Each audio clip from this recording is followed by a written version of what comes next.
Gold, trusted gold buyers. మీరు తాకట్టు పెట్టిన బంగారాన్ని విడిపించి ఈ రోజు ఉన్న మార్కెట్ ధరకు కొనబడను.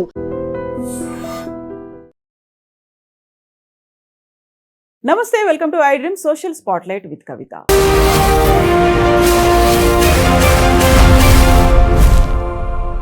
భారత్ మీద అమెరికా 25 కాదు 50% టారిఫ్లను పెంచిన తర్వాత పరిస్థితులన్నీ ఒక్కసారిగా ఎందుకని మారిపోతున్నాయి? ఎందుకని ఇప్పుడు అమెరికా నిర్ణయాన్ని ఆలోచించుకునే పనిలో పడిందా? ఎట్ ద సేమ్ టైం భారత్కి సంబంధించి ప్రధానమంత్రి నరేంద్ర మోదీకి ఎందుకని పదే పదే కాల్స్ చేస్తున్నారు? ఎట్ ద సేమ్ టైం భారత్కి రావాలి అనేటువంటి ఉత్సాహం కూడా చూపిస్తున్నారు. దీంతో పాటుగా చైనాతో భారతదేశ సంబంధాలని కట్ చేసుకుంటే బాగుండేది అనేటువంటి ఒక లాబియింగ్ కూడా ఎందుకని చేస్తున్నారు? మనతో పాటుగా ఉన్నారు global economist professor doctor Ravinder Raina గారు. నమస్కారం. సో మనం గతంలో మాట్లాడుకున్న దానికి మళ్ళీ ఒక ఎక్స్టెన్షన్ ఏంటంటే, వీలైతే భారత్ మీద ఇంకా ఎక్కువ టారిఫ్లని ఇంపోజ్ చేయండి అని యూరోపియన్ యూనియన్తో లాబింగ్ చేయడమే కాదు, భారత్ చైనా సంబంధాలని కట్ చేసుకుంటే బాగుంటుంది అనేటువంటి వార్తలు, మధ్యవర్తులు వీళ్ళందరూ ఎందుకు వస్తున్నారు అసలు? కవిత గారు, ఈ మధ్యన రకరకాల డెవలప్మెంట్స్ అవ్వకుండా వచ్చాయి. 2-3 వీక్స్ నుండి మొత్తం ట్రేడ్ పరంగా కానీ, ఇంటర్నేషనల్ పాలిటిక్స్లో కానీ, డిప్లొమసీలో కానీ రకరకాల యాంగిల్స్లో మనకు చేంజెస్ జరుపుకుంటూ వస్తున్నాయి. అది ఎందుకు జరుపుకుంటూ వస్తున్నాయంటే, ముఖ్య కారణము రష్యాకును ఉక్రెయిన్కు ఉన్నటువంటి యుద్ధాన్ని ఆపడానికి వరకు చేసేటువంటి పన్నాగాలు అనమాట. అదొకటి, అది ఒక మెయిన్ రీజన్. అది రెండో రీజన్ ఏంటంటే, భారత్ అనేది 4వ పెద్ద ఆర్థిక వ్యవస్థగా ఎదిగింది. 3వ పెద్ద ఆర్థిక వ్యవస్థగా ఎదగడానికి ఎంతో సమయం పట్టదు. చాలా తక్కువ కాలంలోనే, దాదాపు ఇంకా రాబోయే 3-4 సంవత్సరాలలో మనము జర్మన్ను కిక్అవుట్ చేసి మనము 3వ ప్రపంచంలో అతి పెద్ద ఆర్థిక వ్యవస్థగా మారడానికి ఆస్కారం ఉంది. సో వీటన్నింటినీ అమెరికా డైజెస్ట్ చేసుకోలేకపోతుంది.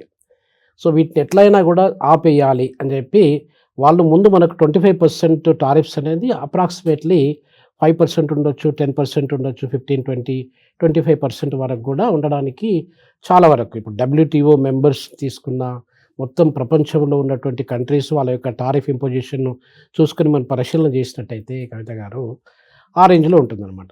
ఈ 25% ఎక్స్ట్రా అనేది ట్రంప్ గారు మన మీద 50% ఇంపోజ్ చేయడానికి ప్రయత్నం చేశారు. ఎందుకు చేశారంటే, ఆ యుద్ధాన్ని ఆపించడానికి.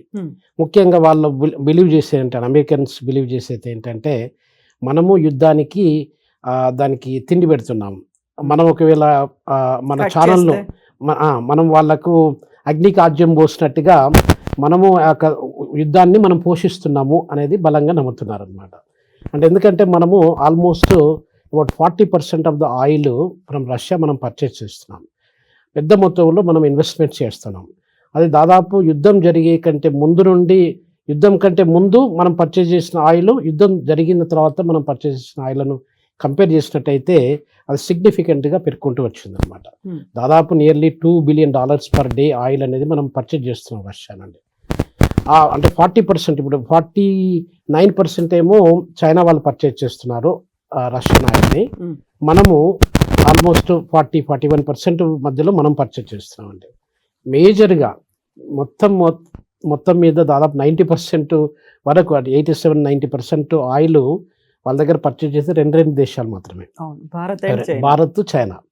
అదొకటండి. ఇంకా మన యూరోపియన్ యూనియన్ వాళ్ళు ఇంతకుముందు మనకంటే ఎక్కువగా పర్చేజ్ చేస్తుండే వాళ్ళు. ఇప్పుడు యూరోపియన్ యూనియన్ వాళ్ళు కట్ చేశారనమాట. యుద్ధానికి ఫ్రాన్స్ కానీ, జర్మనీ కానీ, ఇటలీ కానీ ఇట్లాంటి దేశాలన్నీ ఆ యుద్ధానికి ఎప్పుడైతే స్టార్ట్ చేశారో అప్పటి నుండి వాళ్ళు కట్ చేసుకుంటూ వచ్చారు. రష్యా కూడా కట్ చేసింది. రష్యాకు మేము యూరోప్కు ఆయిల్ ఎక్స్పోర్ట్ చేయమని చెప్పి రష్యా కూడా కట్ చేసింది. ఫ్రాన్స్లో కూడా చాలా క్రైసిస్ ఏర్పడింది.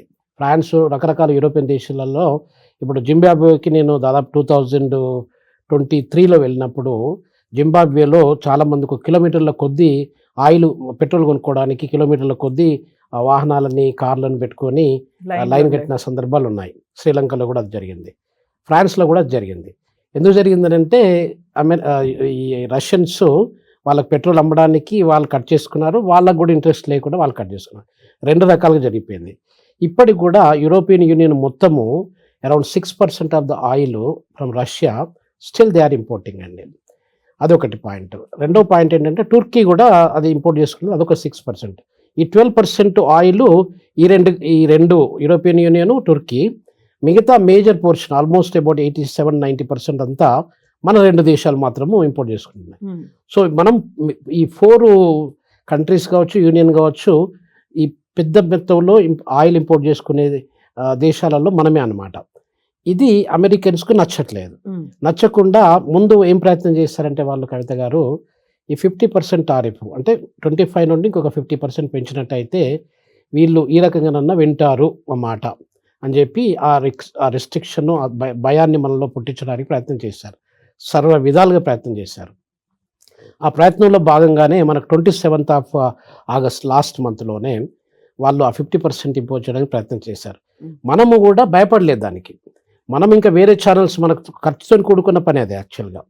ఎందుకంటే మొత్తము $87 బిలియన్ మనము అమెరికాకి ఎక్స్పోర్ట్ చేసింది. ఇప్పుడు $87 బిలియన్ మనం కోల్పోతున్నాం ఎక్కువ శాతము. తర్వాత మనము ఎక్కువ శాతము ఇంపోర్ట్ చేసుకునే మన ఇంపోర్ట్స్లో కూడా అమెరికా నుండి మనం 41 బిలియన్ మాత్రమే ఇంపోర్ట్ చేసుకున్నాం. అంటే $46 బిలియన్ అనేది సర్ప్లస్ ఉందండి మనకు. అలా సర్ప్లస్ ఉన్న దేశాలు మనం మొత్తం ప్రపంచంలో ట్రేడ్ చేసి దాదాపు 200 దేశాల పైగా మనం ట్రేడ్ చేస్తున్నాం. ఇలా సర్ప్లస్ ఉన్న దేశాలు, అంటే ట్రేడ్ సర్ప్లస్ భారతదేశానికి అడ్వాంటేజ్గా ఉన్న దేశాలు చాలా చాలా తక్కువ అండి. దానిలో అమెరికా ఒకటి. ఆ అవకాశాన్ని మనకు పోగొట్టడానికి ఇష్టం లేదు మనకు. కాకపోతే వాళ్ళు చాలా రిస్ట్రిక్షన్ చేస్తూ ఉన్నారు కాబట్టి మనకు ఆప్షన్స్ లేకుండా అయిపోయినాయి. దెన్ వీ వెంట హెడ్ ఒక 20,000 crores ఖర్చు పెట్టుకొని ఒక 40 దేశాలతో మనం కంట్రీస్ని ట్రేడ్ తీసుకోవడం వల్ల ఈ ఉన్న ప్రోడక్ట్స్ అన్నింటిని తీసుకెళ్ళి అమెరికాకు బదులు ఆయా దేశాలకు మనం ఎక్స్పోర్ట్ చేసినట్టయితే మన ఎక్స్పోర్ట్ బేసు, మన ఇంటర్నేషనల్ మార్కెట్ బేస్ అనేది చాలా స్టేబుల్గా ఉంటుందనే ప్రయత్నాలు జరుపుకుంటూ వస్తున్నాయి. ఇప్పుడు మళ్ళీ ట్రంప్ ఇవన్నీ కూడా చూస్తున్నారు. ట్రంప్ను వాళ్ళ ఎకనామిస్టులు అడ్వైజ్ చేశారు ఆయన చేసేది తప్పు అనేది. ఆయనకు కూడా సైకలాజికల్గా, మానసికంగా తెలిసిపోయింది. ఒక 4 సార్లు ఫోన్ చేశాడు మనం మోడీ గారికి. ఫోన్ చేస్తే ఆయన ఫోన్ లిఫ్ట్ చేయట్లేదు కూడా. లిఫ్ట్ చేయనప్పుడు ఇవన్నీ కూడా ఆలోచించుకొని మనం చేసేది ఏదో రకంగా తప్పు అనే భావన వాళ్ళకి వచ్చేస్తుందండి. అందులో అక్కడ ఉన్నటువంటి ఎకానమిస్టులు కూడా ప్రతిసారి ఇదే మాట అని చెప్తున్నారు, మీరు భారత్తో పెట్టుకోకుండా ఉంటే బాగుండేది, మనం బలహీన పడుతున్నాము అనేటువంటి అభిప్రాయాన్ని వాళ్ళు కూడా వ్యక్తం చేస్తున్నారు. చూడండి కవిత గారు, ప్రపంచ చరిత్రను తీసుకున్నట్టయితే ఎంత పవర్ఫుల్ కంట్రీస్, చాలా పవర్ఫుల్ కంట్రీస్ చూసుకుంటూ వచ్చాం మనం. ఒకప్పుడు ఇటలీ పవర్ఫుల్ కంట్రీగా ఉంటుండేది. ఇటలీ నుండి మనకు పవర్ అనేది షిఫ్ట్ అయిపోయింది. తర్వాత యూకేకి వచ్చేసింది, యూకే నుండి ఇప్పుడు అమెరికాకి వచ్చేసింది, తర్వాత జపాను, ఇట్లాంటి రకరకాల దేశాలు, ఇటలీ, ఇట్లా రకరకాల దేశాల్లో పవర్ షిఫ్టింగ్ అనేది జరుపుకుంటూ వచ్చిందండి. ఏదైనా కూడా కొద్ది కాలం మాత్రమే. పవర్ అనేది పర్మనెంట్గా ఒకరి చేతిలో ఉంటుంది, వాళ్ళే పర్మనెంట్గా ప్రపంచాన్ని రూల్ చేస్తారు అనేది కాన్సెప్ట్ లేదు. సో అది మనకు చరిత్ర చెప్పింది. ఆ చరిత్ర చెప్పిన నిజాన్ని మనం ప్రతి ఒక్కరు అర్థం చేసుకోవాలి. ఈరోజు అమెరికా పవర్ఫుల్ ఎకానమీ అనే ఉద్దేశంతో నేను ఏది చెప్పినా కూడా నడుస్తుంది, ప్రపంచం అంతా నేను చెప్పినట్టే వినాలని, నేను ఒక పెద్ద పోలీసు, నా police either you do it or you die అన్న కాన్సెప్ట్తో ఐరన్ లెగ్తోని మనము ప్రతి ఒక్క దాన్ని భయపెట్టి ఎవరితో చేయించలేము. ఇండియా అమెరికాకి ఎందుకు భయపడుతుందండి? మనము ప్రపంచంలో అతిపెద్ద జనాభా ఉన్నటువంటి దేశం మనది. రెండోది ఏంటంటే ఎక్కువ శాతము హ్యూమన్ రిసోర్సెస్ని పెద్ద మొత్తంలో మనము కాంట్రిబ్యూట్ చేసే దేశం. అమెరికా యొక్క గ్రోత్ డెవలప్మెంట్ కాంట్రిబ్యూట్ చేసే దేశం కూడా మనది అసలు యాక్చువల్గా. ఇప్పుడు టెక్నోక్రాట్స్ తీసుకోండి, మీరు బిజినెస్ మ్యాన్ తీసుకోండి, ఏ రకంగా తీసుకున్నా కూడా Indian involvement in American economy so much అండి. దాదాపు ఒక 6 మిలియన్ల జనాభా మన ఇండియన్ ఆరిజిన్ వాళ్ళు, ఇండియన్స్ డైరెక్ట్గా అక్కడ వెళ్ళి అక్కడ ఉన్నటువంటి సాంకేతిక రంగంలో కానివ్వండి, పారిశ్రామిక రంగంలో కానివ్వండి, ఇన్నోవేషన్లో కానివ్వండి, స్పేస్ టెక్నాలజీలో కానివ్వండి, రీసెర్చ్లో కానివ్వండి, మెడికల్ ఫీల్డ్, హెల్త్ కేర్లో కానివ్వండి, ఇట్లా పనిచేసే వాళ్ళు మన వాళ్ళు పెద్ద మొత్తంలో ఉన్నారండి. ఇప్పుడు మీరు మెడికల్ డాక్టర్ని తీసుకోండి, దాదాపు about 36 to 38% of the medical doctors of all of America అండి. 334 కోట్ల జనాభా, $340 మిలియన్ల జనాభాలో మొత్తము దాదాపు నియర్లీ 38% డాక్టర్లు అందరూ మన వల్లే. నాసాలో పనిచేసే వాళ్ళు కూడా దాదాపు 36-37% మన వల్లే. ఈ రకంగా తీసుకున్నట్టయితే మొత్తం క్వాలిటీ హ్యూమన్ రిసోర్సెస్, ఇప్పుడు బంగ్లాదేశ్ నుండి వెళ్ళిన వాళ్ళు ఉన్నారు, పాకిస్తాన్ నుండి వెళ్ళిన వాళ్ళు ఉన్నారు, ఆఫ్రికన్ దేశాల నుండి వెళ్ళిన వాళ్ళు ఉన్నారు, ఫిలిప్పైన్స్ నుండి వెళ్ళిన వాళ్ళు ఉన్నారు, చైనా నుండి కూడా వెళ్ళిన వాళ్ళు. ఎక్కువగా కన్సిస్టెంట్గా ఒక ప్రాపర్ ఫోకస్తోని, డిటర్మినేషన్, డెడికేషన్తో పనిచేసే వాళ్ళు మన భారతీయులు ఉన్నారు. సో ఇట్లాంటి దేశం అంటే మనకు వాళ్ళకు ఒక ట్రేడే కాకుండా హ్యూమన్ రిసోర్స్ పరంగా కూడా మనం చాలా వాళ్ళకి హెల్ప్ చేస్తున్నాం అసలు యాక్చువల్గా. They are also helping us, ఎందుకంటే మనకు రెమిటెన్స్ డబ్బులు రావచ్చు. అక్కడ పనిచేసే వాళ్ళందరూ మన తెలుగు వాళ్ళు కూడా చాలామంది ఉన్నారు. సిలికాన్ వ్యాలీలో పనిచేసే వాళ్ళు, గూగుల్ కంపెనీ, మైక్రోసాఫ్ట్, ఐఐబిఎం ఇట్లా పనిచేసే వాళ్ళు మన వాళ్ళు చాలామంది ఉన్నారు తెలుగు వాళ్ళు. ఇట్లా పనిచేసినప్పుడు రెసిప్రోకల్ బెనిఫిట్ ఉన్న కంట్రీస్ని ఒకేసారి రిలేషన్షిప్ కట్ చేసేసి నీది నువ్వు చూసుకో, నాది నేను చూసుకుంటానంటే అది సరికాదండి. సో ఈ డెవలప్మెంట్ జరిగినప్పుడు ఏమవుతుందంటే కవిత గారు, అది detrimental to American economy. American economy దాదాపు 154 సంవత్సరాల నుండి అతిపెద్ద ప్రపంచంలో అతిపెద్ద ఆర్థిక వ్యవస్థగా వండుకుంటూ వచ్చింది. ఆ ఉనికిని కాపాడుకోవడానికి make America the great again అనే కాన్సెప్ట్తోని ఆయన చేసుకుంటూ వస్తున్నాడు. ఆయన విధానంలో ఆయన పాలసీలో ఆయన ఐడియాలజీ ప్రకారం ఆయన చేసుకుంటూ వస్తున్నాడు గత 8 నెలల నుండి. ఇప్పుడు ఎకానమిస్టులు ఏదైనా కూడా ఫ్యూచర్ పొలిటీషియన్స్ ఈ మధ్య కాలంలో అంటే నా 4 సంవత్సరాల పరిపాలనలో నేను ఏం చేయగలుగుతాను, ఏం చేంజెస్ చేయగలుగుతాను, ఏ రకంగా నేను ఒక లెగసీని క్రియేట్ చేసి పెట్టుకొని ఉంటానని ఆలోచిస్తారు.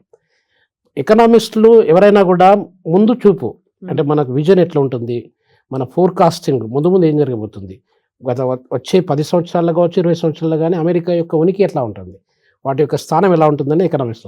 సో ఎకనామిస్ట్, ఏ ఎకనామిస్ట్ అయినా ప్రపంచంలో, అమెరికన్ ఎకనామిస్ట్ కావచ్చు, ఇండియన్ ఎకనామిస్ట్ కావచ్చు, ఆఫ్రికన్ ఎకనామిస్ట్ కావచ్చు, ఎవరైనా కూడా అడ్వైజ్ చేసేది ఒకటే, అది చేసేది డిస్ట్రక్టివ్, అది మన మేలు కంటే ఎక్కువగా అమెరికాకు కీడే జరుగుతుంది అనేది స్పష్టంగా కనిపిస్తుందండి. ఎకనామిక్ చదువుకోని వాళ్ళకు కూడా కాస్తో కూస్తో కొంచెం క్లోజ్గా అబ్జర్వ్ చేసినట్టయితే వాళ్ళకు కూడా అర్థమైపోతుంది. ఏం చేసుకుంటూ వస్తున్నారంటే, ఇప్పుడు ఈ ఛానల్స్ని మనము సెట్ చేసుకోవాల్సి వస్తుంది, వాళ్ళు కూడా సెట్ చేసుకోవాల్సి వస్తుంది. అంతా చాలా ఎక్స్పెన్సివ్ ఎక్సర్సైజ్. అంత గ్యారంటీ ష్యూరిటీ లేనటువంటి ఒక అన్సర్టనిటీతోని మనము చేస్తున్నటువంటి పన్నాగాలు అనమాట ఈ పనులన్నీ. సో కాబట్టి ఇద్దరికి నష్టం జరుగుతుంది. ఎవరికి ఎంత నష్టం జరుగుతుంది అనేది మనము మళ్ళీ ఫోర్కాస్టింగ్లో కానీ, ఏఐ టెక్నాలజీస్, ఆర్టిఫిషియల్ ఇంటెలిజెన్స్, లేకపోతే ఎకనామెట్రిక్ మోడలింగ్, ఫోర్కాస్టింగ్ అలా చేసినట్టయితే మనకు కాస్తో కూస్తో కొంత ఒక పిక్చర్ వచ్చేస్తుంది. అయితే ఇప్పుడు అమెరికన్ ఎకనామిస్టులు కూడా చెప్పింది ఏంటంటే, అన్ఎంప్లాయ్మెంట్ పెరిగిపోతుంది, మీరు అంటే ఇండియా నుండి వస్తువులను కొనుక్కోకుండా వేరే దేశాల నుండి వస్తువులు కొనుక్కోవడం ఒక ఆప్షన్ అండి. రెండో ఆప్షన్ ఏంటంటే, మన వస్తువుల మీద ఎక్కువగా పన్నులు వేసినట్టయితే వాళ్ళ మీద భారం పడిపోతుంది, అమెరికన్ కస్టమర్స్ మీద భారం పడిపోతుంది. కస్టమర్స్ మీద భారం పడిపోయినప్పుడు ఏం చేస్తారంటే కవిత గారు, వాళ్ళు తక్కువ కొనుక్కోవడానికి ఆస్కారం ఉంటుంది. ఆ తక్కువ కొనుక్కోవడం వల్ల మన ప్రొడక్షన్ తగ్గిపోతుంది. మన దగ్గర ఉన్నటువంటి 106 మిలియన్ ఎంఎస్ఎంఈస్ ఇండస్ట్రీస్ కూడా దెబ్బతినిపోతాయండి. సో ఇలా జరిగినప్పుడు ఏమవుతుంది, వాళ్ళకి ఎలాంటి నష్టం జరుగుతుందంటే మనం స్పష్టంగా కొన్ని ఇండెక్స్ ద్వారా చూసుకోవచ్చండి. ఒక ఇండెక్స్ ఏంటంటే ఇన్ఫ్లేషన్ అనేది పెరిగిపోతుంది. ఇన్ఫ్లేషన్ దాదాపు 2.73% ఇన్ఫ్లేషన్ వాళ్ళు చాలా సంవత్సరాలను మెయింటైన్ చేస్తున్నారు. అది ఇప్పుడు 3%, 3.5%, 4%, 5% కూడా రావడానికి ఆస్కారం ఉంటుంది. బై నెక్స్ట్ ఇయర్ సెప్టెంబరు 2026 సెప్టెంబర్లో మీరు ఇదే ట్రెండ్ ఇలా కంటిన్యూ అయినట్టయితే అది ఇన్ఫ్లేషన్ అనేది పెరిగిపోతుంది. ఇన్ఫ్లేషన్ పెరగడం వల్ల దాని ఇంపాక్ట్ మొత్తం సేవింగ్ రేట్ మీద పడవచ్చు, ఎక్స్పెండిచర్ మీద పడవచ్చు, అగ్రిగేట్ ఎక్స్పెండిచర్, అగ్రిగేట్ డిమాండ్ అన్నిటి మీద పడిపోతుందండి. ప్రొడక్షన్, మ్యానుఫ్యాక్చరింగ్ ఇవన్నీ ఇప్పుడే మనకు ఆల్రెడీ అర్థమైపోతుంది. ఇప్పుడు మీరు May, June, July, August employment statistics, American employment statistics తీసుకున్నట్టయితే ప్రతి నెలకు వాళ్ళు ఎస్టిమేట్ చేస్తారండి. షార్ట్ టర్మ్ ఎంత ఎంప్లాయ్మెంట్ జనరేట్ చేయాలి, ఎంత ఎంప్లాయ్మెంట్ మనం జనరేట్ చేస్తున్నాం అని చెప్పి కంపేర్ చేసుకుంటారు అనమాట. మేలో వాళ్ళు 95,000 జాబ్స్ క్రియేట్ చేయాలనుకున్నారు, 19,000 జాబ్స్ మాత్రమే క్రియేట్ చేస్తారు. 95,000 ఆల్మోస్ట్ 100,000లో 19,000 అంటే బిలో 20,000 క్రియేట్ చేశారు. ఆగస్ట్ లాస్ట్ మంత్లో 22,000 అంటే కొంచెం బెటర్, మేతో కంపేర్ చేసినట్టే కొంచెం బెటర్, 22,000 జాబ్స్ క్రియేట్ చేశారు. 75,000 జాబ్స్ క్రియేట్ చేయాల్సి టార్గెట్ పెట్టుకున్నారు వాళ్ళు. సో ఈ రెండు మీకు ఒక ఇండెక్స్ అండి, ఒక ఇండికేటర్. అంటే ఎంప్లాయ్మెంట్లో they are not doing well అండి. అన్ఎంప్లాయ్మెంట్ పెరిగినట్టయితే అమెరికన్ ఎకనామీకి ఎలా ఉంటుంది, ఇప్పుడు 4.2% అన్ఎంప్లాయ్మెంట్ రేట్ ఉంది, అది 10%కి ఇంక్రీజ్ అయింది అనుకోండి. 10% ఒక ప్రపంచంలో అతిపెద్ద ఆర్థిక వ్యవస్థలో 10% అన్ఎంప్లాయ్మెంట్ ఉందంటే అది మంచిది కాదు. సో ఇట్లా మూడీస్ రేటింగ్ కూడా వాళ్ళు అంటే బ్యాంక్రప్టసీకి దగ్గరలో ఉండడానికి ఆస్కారం ఉంటుందండి. సో ఇవన్నీ కారణాలను ఆలోచించుకొని మన ట్రంప్ గారు they are just coming down. ఓహో ఏమంటున్నాడు ఆయన ఈ మధ్య కాలంలో అంటే, జస్ట్ ఫ్యూ డేస్ బ్యాక్ ఏమంటున్నాడు, Modi is a great leader, is a good friend of mine, we're ready to negotiate, we're ready to think our strategies అని చెప్పి మళ్ళీ మనం ఒకసారి తిరిగి ఆలోచన చేసి మాట్లాడుకుందాం అనే ఆలోచనని కొంచెం ట్విస్ట్ చేస్తాను అనమాట. ట్విస్ట్ చేసి అమెరికన్ వాళ్ళ పాలసీ మేకర్స్ కూడా ఇండియాకు ఫేవర్గా మాట్లాడుతున్నారు. ఇండియాకి ఎందుకు ఫేవర్గా మాట్లాడుతున్నారు అంటే మన మీద ప్రేమతో మాట్లాడినట్టు అనిపించట్లేదు నాకైతే. ఇప్పుడు చైనాకు మనకు ఇప్పుడు ఎనిమి యొక్క అంటే శత్రువుతో ఒక సంబంధం, ఇద్దరు శత్రువులు కలిసినట్టయితే వాళ్ళ మిత్రులు కావడానికి ఆస్కారం ఉంటుందండి. ఇప్పుడు అమెరికాకు మనకు ఉన్న శత్రుత్వము బలవంతం అవుతుంది, అంటే చాలా ర్యాపిడ్గా డెవలప్మెంట్ అవ్వకుంటూ అమెరికన్స్కు ఇండియన్స్కు కొంచెం పడకుండా అయిపోతుంది. మనకు చైనాకు కూడా అట్లాంటి సంబంధాలు ఉంటున్నాయి ముందు నుండి కూడా, చాలా డిస్ప్యూట్స్ ఉన్నాయి మనకి. ఇప్పుడు వాళ్ళను చూసి చైనీస్ వాళ్ళు ఎందుకు వచ్చారంటే చైనీస్కు అంటే ఇండియన్స్ చైనీస్ దగ్గర అయినట్టయితే అమెరికా కామన్ ఎనిమీని మనం ఈజీగా మనం ట్యాకిల్ చేయొచ్చు అనే ఉద్దేశంతో ఇండియా చైనా రెండు దగ్గర అయినాయండి.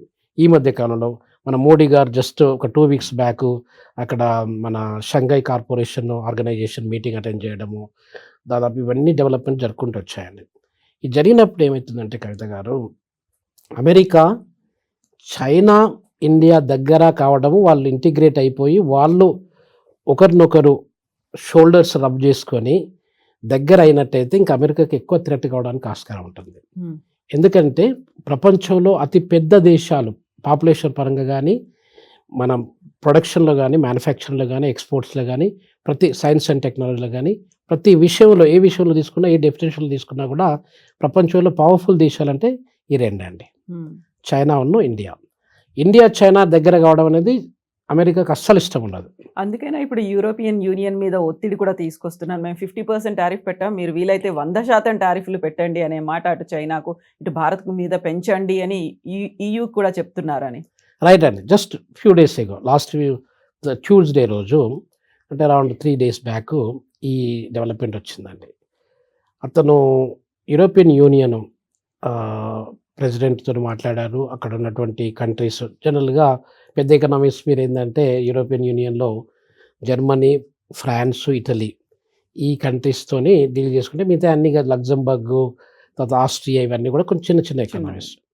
సో వాటితోని డీల్ చేసుకున్నట్టయితే అంటే 2 రకాల డబుల్ బ్యారెల్ గన్ అని చెప్పి అంటారు కదా, అంటే double edged sword, double barrel gun, అంటే 2 రకాలుగా మనం ప్రెషర్స్ బిల్డప్ చేస్తున్నాం అనమాట ఇండియా మీద. ఇప్పుడు అది అంటే ఆయన చేశారు 50%. ఆయన మనము కాదు నువ్వు ఏదైనా చేసుకో, నేను చేసుకుంటాను, నేను సావరిన్ కంట్రీ, నాకున్న కెపాసిటీలో, నాకున్నటువంటి పలుకుబడిలో నేను చేసుకుంటాను, నీ విధానం అది, నా విధానం ఇది అని చెప్పి మనం ఎక్స్ప్లోరేషన్ స్టార్ట్ చేస్తాం. మనమేం భయపడలేదు వాళ్ళకి. సో ఇప్పుడు ఏం చేస్తున్నారంటే సరే మీరు కూడా చేయండి అంటే మనకు యూరోపియన్ యూనియన్ కూడా చాలా మంచి ట్రేడ్ ఉందండి. దాదాపు కొన్ని బిలియన్స్ ఆఫ్ దాదాపు 30-40 billions of dollars పైన మనము యూరోపియన్ యూనియన్కు ఎక్స్పోర్ట్ చేస్తున్నాం. ఆ ఛానల్ కూడా కట్ చేయడానికి ప్రయత్నం చేస్తున్నారు. అది ఎందుకు చేస్తున్నారంటే మీరు 100% ఇంపోజ్ చేయండి, చైనా మీద ఇంపోజ్ చేయండి, ఇటు ఇండియా మీద ఇంపోజ్ చేయండి.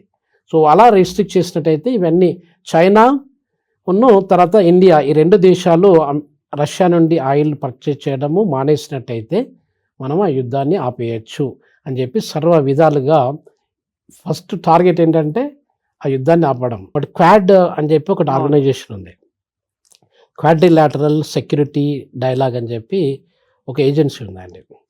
ఆ ఏజెన్సీ మీటింగు మన ఇండియాలో కావాల్సింది యాక్చువల్గా. ఇప్పుడు మీకు ఒక చిన్న బ్యాక్గ్రౌండ్ ఇస్తాను దాని గురించి. క్వాడ్రిలాటరల్ సెక్యూరిటీ డైలాగ్ ఎందుకు స్టార్ట్ చేశారు, ఇప్పుడు స్టార్ట్ చేశారు. మీకు 2004 అంటే ఒక 21 years బ్యాక్ సునామీ వచ్చింది, ఇండియన్ ఓషన్లో సునామీ వచ్చింది. చాలా డిస్ట్రక్షన్ జరిగింది. జపాన్లో జరిగింది, ఇండియాలో జరిగింది, శ్రీలంకలో జరిగింది, మనకు ఫిలిప్పైన్స్, రకరకాల కంట్రీస్, ఇండియన్ ఓషన్ దగ్గరలో ఉన్న కంట్రీస్కి చాలా దేశాలు అఫెక్ట్ అయ్యాయి. తాంజానియా, అక్కడ కెన్యాలో కూడా డిస్ట్రక్షన్ జరిగింది. సో ఇది జరిగినప్పుడు దాదాపు కొన్ని లక్షలాది మంది జనాలు చనిపోయారు. అప్పుడు అంటే ఇండియన్ ఓషన్ ఒకటి, తర్వాత పసిఫిక్ ఓషన్ ఒకటి, ఇండో పసిఫిక్. అది ఏం చేస్తే బాగుంటుంది అని చెప్పి షింజో ఆబే అని చెప్పి ప్రైమ్ మినిస్టర్ ఉంటుండే, జపాన్ ప్రైమ్ మినిస్టర్ ఉంటుండేది అతను. తర్వాత కొద్దిమంది జపాన్ కూడా చాలా డిస్ట్రక్షన్ జరిగింది. వాళ్ళు ముందుకు వచ్చి ఏం చేశారంటే ఒక ఆర్గనైజేషన్ స్టార్ట్ చేద్దాం అని చెప్పి ఒక 4 countries డెమోక్రటిక్ కంట్రీస్ మాత్రమే, China is not a democratic country. So కాబట్టి డెమోక్రటిక్ కంట్రీస్ ఏమున్నాయి అని చెప్పి వాళ్ళు ఒక ఆలోచన చేస్తారనమాట. ఆలోచన చేసినప్పుడు 2004 నుండి డిస్కషన్ జరుపుకుంటూ 2007కి వచ్చేసరికి ఒక ఫార్మేషన్ వచ్చిందండి. క్వాడ్ అనే దానికి ఒక ఫార్మేషన్ వచ్చింది. ఆ ఫార్మేషన్లో వచ్చినప్పుడు ఇప్పుడు ఆస్ట్రేలియా అంటే డెమోక్రటిక్ కంట్రీ, పెద్ద కంట్రీ, అది one of the biggest country. తర్వాత పాపులేషన్ పరంగా 25 కోట్ల జనాభా మాత్రమే ఉంది అసలు యాక్చువల్గా. సో 25 కోట్లు కాదు, సారీ, మనకు 25 మిలియన్ పీపుల్ మాత్రమే ఉన్నారు. అంటే మొత్తము ఆంధ్ర, తెలంగాణ, ఇంకొక ఒరిస్సా తీసుకున్నట్టయితే ఈ 3 రాష్ట్రాలలో ఎంతో జనాభా ఉంటుందో అంతకంటే తక్కువ జనాభా ఆస్ట్రేలియా మొత్తం మీద 25 మిలియన్ మాత్రమే ఉన్నారు. కెనడాలో 40 మిలియన్స్, ఆస్ట్రేలియాలో 25 మిలియన్స్ ఉన్నారు. ఆస్ట్రేలియా 1, జపాన్ 2, భారతదేశం ఇండియా 3, అమెరికా 4. ఈ 4 కూడా డెమోక్రటిక్ కంట్రీస్. ఈ 4 కూడా ఇండియన్ ఓషన్, పసిఫిక్ ఓషన్కు కనెక్ట్ అయినటువంటి దేశాలు. సో దానిలో భాగంగా సెక్యూరిటీ అంటే అక్కడ ఉన్నటువంటి ఇంటర్నల్ సెక్యూరిటీ కావచ్చు, మారిటైమ్ సెక్యూరిటీ కావచ్చు, లేకపోతే ఇంటర్నేషనల్ టెక్నాలజికల్ డెవలప్మెంట్లో ఉన్నటువంటి చేంజెస్ ఏ రకంగా వస్తున్నాయి, ఆ చేంజెస్ను మనం తట్టుకోవడానికి ఎట్లాంటి లాస్ తీసుకురావాలి, governance. So peace and stability, peace and security అనే అంశాల్లో భాగంగా ఈ యొక్క క్వాడ్ అనే దాన్ని సృష్టించారు. 2007లో సృష్టించారు. 2004లో ఆలోచన వచ్చింది. అంటే ఆ 3 years టైంలో పట్ల సృష్టించారు. కానీ 2007 నుండి 2017 వరకు పెద్ద యాక్టివిటీ జరగలేదండి. జరగకపోతే 2017లో మళ్ళీ దాన్ని రిసైకిల్ చేశారంట, రివైవల్ చేశారనమాట. మళ్ళీ చేస్తే బాగుంటుంది, అది మనకు దీని యొక్క అవసరం చాలా ఉంది. ఇప్పుడు ఈ మన ఏమంటారు దాన్ని పాండమిక్స్ వచ్చాయి. ఆ పాండమిక్స్ వచ్చినప్పుడు వాటిని ఎట్లా ట్యాకిల్ చేసుకోవచ్చు అనే పునరాలోచన చేశారనమాట. పునరాలోచన చేసి 2017-2018 నుండి మళ్ళీ క్వాడ్ను దాన్ని ఎవ్రీ ఇయర్ మీటింగ్ చేసుకుంటూ వస్తున్నారన్నమాట. దాంట్లో భాగంగా ఇప్పుడు ఇండియాలో జరగాల్సింది, బహుశా ఇంకా డేట్ డిసైడ్ కాలేదు, మనకు ఇయర్ ఎండ్లో అవుతుంది, నవంబర్లో అవుతుండొచ్చు అనుకుంటున్నాను. నవంబర్ 18-21 మధ్యన జరగడానికి ఆస్కారం ఉంది. But it's not confirm dates అని. ఆయన సర్గే గోర్ అని చెప్పి ఒక అంబాసిడర్ అన్నారు, ఈ మధ్యన అపాయింట్ చేశారు మన ట్రంప్ గారు. అతను అనౌన్స్ చేశారనమాట, ట్రంప్ గారే వస్తారు మీటింగ్కి అని చెప్పి. ఇవన్నీ ఎందుకు జరుగుతున్నాయంటే ఈ యొక్క భయాలు, ఈ యొక్క అన్సర్టనిటీస్ ఏదైతే క్రియేట్ అయిపోయాయో, ఆ మిస్అండర్స్టాండింగ్స్, కన్ఫ్యూజన్స్ ఏదైతే క్రియేట్ అయ్యాయో వాటన్నింటినీ కవరప్ చేసుకొని వాటన్నింటినీ కొంచెం మళ్ళీ సీల్ చేసి మనంతా ఒకటే, మనంతా గుడ్ ఫ్రెండ్స్. ఆఫ్ లేట్ వాళ్ళైతే ఇప్పటికీ రియలైజ్ అయ్యారు భారత్తో పెట్టుకోకూడదు అనే ఒక మాట, భారత్ని మనం దూరం చేసుకోవద్దు, ఎంతైనా మనకి కలిసి ఉండాల్సినటువంటి అవసరం ఉంది అనేది మాత్రం రియలైజ్ అయ్యారు. అవునండి, ఖచ్చితంగా సొసైటీలో కానీ కల్చర్లో కానీ చాలా డీప్ రూట్ అయిపోతుందండి. ఇప్పుడు అమెరికన్ క్యాండిడేట్స్, ఇప్పుడు మీరు వైస్ ప్రెసిడెంట్ భార్య మన తెలుగు అమ్మాయి, తర్వాత మన ఇదేంటి ఇంతకుముందు కాంటాక్ట్ చేసిన ప్రెసిడెన్షియల్ దానికి కాంటాక్ట్ చేసినవి కూడా మన ఇండియన్ ఆరిజిన్ ఆమెనే, సో కమలా హారిస్. ఇట్లా ఈ రకంగా చూసినట్టయితే we have deeper understanding and deeper relationship with America. అట్లాంటి రిలేషన్షిప్ను కట్ చేసుకున్నట్టయితే అమెరికన్ ఎకనామీ దెబ్బతీయడానికి చాలా ఆస్కారం ఉందండి. ఇండియన్ ఎకనామీ కంటే ఇండియన్ ఎకనామీ రిలేటివ్లీ మనం అమెరికాతో కంపేర్ చేసినట్టయితే మనం 7 times చిన్నదండి. 7 times చిన్న ఎకనామీ కూడా ఇంపాక్ట్ పడిపోతుంది, 7 times పెద్దదానికి కూడా ఇంకా పెద్ద ఇంపాక్ట్ పడిపోతుంది అనమాట. సో దానివల్ల మన అవసరం వాళ్ళకు ఉంది, వాళ్ళ అవసరం మనకు ఉంది. రిలేషన్షిప్ అనేది ఏది స్వచ్ఛందంగా సెల్ఫ్గా బతకడానికి ఏ దేశం కూడా రెడీగా లేదండి ప్రపంచంలో. అందరూ ఒకరి మీద ఒకరు డిపెండ్ అయిన వాళ్ళే. ఆ ఇంటర్ డిపెండెన్స్ అనేది అందరికీ అవసరము. ఆ హార్మనీ, ఇప్పుడు వసుదైక కుటుంబకం అని చెప్పి అంటారు కదా, అది ఆ వసుదైక కుటుంబం అంటే ప్రపంచంలో ఉన్న ప్రజలు, ప్రపంచంలో ఉన్న దేశాలు అన్నీ కూడా ఒక కుటుంబం లాంటిది. మన అందరం మానవులం. ఆ మానవ జాతికి ఉన్నటువంటి సంబంధాలు అనేది మంచి ఉంటే బాగుంటుంది. మంచిగా ఉన్నట్టయితే ఇంకా మంచి అతి సుందరమైన ప్రపంచాన్ని మనం సృష్టించడానికి ఆస్కారం ఉంటుంది. ఎస్ అండి, thank you so much Ravinder గారు. నమస్తే అండి, thank you. And don't forget to subscribe to iDream. And for more videos, Please subscribe to iDream. Please subscribe to iDream. Please subscribe iDream. And please subscribe to iDream. For more videos, subscribe to iDream. please like, share and subscribe to the channel. Congratulations, iDream. Subscribe to iDream. Subscribe to iDream. So subscribe to iDream Media. iDream ki iDream team andarki huge congratulations. Please subscribe iDream Media. Please subscribe to iDream. Subscribe iDream. Please subscribe to iDream. I dream అంటే నా కళల ఛానల్ను subscribe చేసుకున్న నోరు తిరుగుతలేదు. మీరైతే గంట గుర్తు కొట్టండి. For more such videos, please subscribe to iDream. Subscribe to iDream. Please subscribe to iDream. Please subscribe iDream Media. Please do subscribe to iDream. Please subscribe to iDream Media. For best entertainment and information, please subscribe iDream.